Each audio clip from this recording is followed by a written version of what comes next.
क्या होगा अगर हम अपने मस्तिष्क के माध्यम से वास्तविकता को देख सकें? क्या ये हमें भविष्य और अतीत को समझने का अवसर दे सकता है? डॉक्टर इवलिन शर्मा का नाम न्यूरोसाइंस की दुनिया में प्रसिद्ध था, लेकिन उनका हालिया प्रयोग उनके लिए कुछ ज्यादा ही मायने रखता था।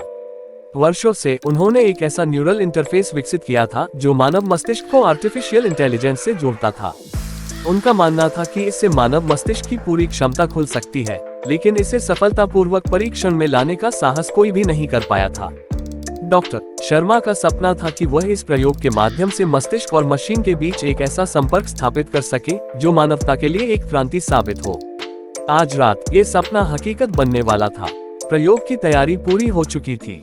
उनके स्वैच्छिक विषय मोहन एक युवा और उत्साही व्यक्ति था जो इस प्रयोग में शामिल होने के लिए खुद आगे आया था। वह जानता था कि यह एक खतरनाक प्रयोग हो सकता है, लेकिन फिर भी उसे यह जानने की जिज्ञासा थी कि मस्तिष्क और कृत्रिम बुद्धिमत्ता के बीच क्या संबंध हो सकता है। उसने अपने आप को पूरी तरह से इस प्रयोग के लिए समर्पित किया था। जब वह प्रयोगशाला में बैठा, डॉक्टर शर्मा ने एक गहरी सांस ली और इंटरफेस को सक्रिय करने के लिए बटन दबाया। पहले तो सब कुछ सामान्य रहा। मोहन के मस्तिष्क से जुड़ी सारी डेटा लिंक सामान्य तरीके से काम करने लगी, लेकिन फिर एक अजीब बदलाव महसूस हुआ। अचानक कमरे का तापमान गिरने लगा, बिजली की बत्तियां मध्यम हो गईं, और जैसे ही मोहन की आंखें खुली, उनमें एक चमक थी जो पहले कभी नहीं देखी गई थी। मैं सब देख सकता हूँ, डॉक्टर शर्मा, मोहन ने आवाज में एक अजीब सी गूंज के साथ कहा। भविष्य, अतीत, हर विचार, हर संभावना, सब कुछ। उसकी आवाज अब दोहरी सी सुनाई दे रही थी, जैसे एक और अस्तित्व उसके भीतर समा गया हो। डॉक्टर शर्मा की धड़कन तेज हो गई। उसने घबराते हुए पूछा, क्या मतलब है तुम्हारा? तुम क्या देख रहे हो? मोहन ने धीरे धीरे मुस्कुराते हुए जवाब दिया, ये कुछ अलग है।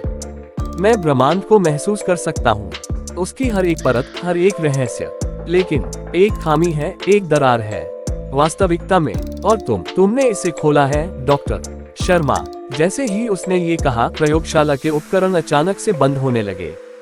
एक एक करके मशीनें मलफंक्शन करने लगीं, जैसे वे खुद अपने आप में टूटने लगी हो।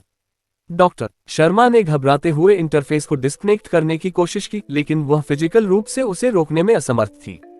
कमरे में एक अजीब सी ऊर्जा महसूस होने लगी और मोहन का शरीर जैसे किसी अज्ञात शक्ति के प्रभाव में झूलने लगा। फिर अचानक एक तेज आवाज के साथ कमरे में एक भीषण विस्फोट हुआ। फ्लैश लाइट की तरह चमकती हुई ऊर्जा ने पूरी प्रयोगशाला को ढक लिया।